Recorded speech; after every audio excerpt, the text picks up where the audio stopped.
Hayat filmlerinin çekildiği Ferit Benim Vadisi'nin. odam.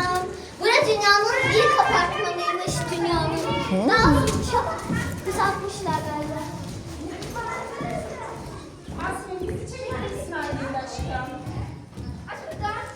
Burada eğilerek geçebileceğimiz küçük küçük geçitler.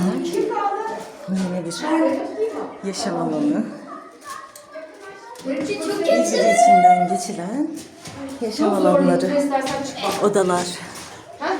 Önemlisi basılmayacak. Ateş bastırıyorum. Benim soyunmam gerekiyor şu anda. Ay şu ortayı böyle çek. Tamam dur abla geçsin. Çok sıcak Abla- oldu. Abla var ya abla geçsin anneciğim. Aslı telefon nerede Devrim? Devrim. Anne gitsin oraya. Neyi çekeceğim? Çok tehlikeli. Orada çekti mi ben Ki zor bölümler de var. Bir de merdivende şey mi?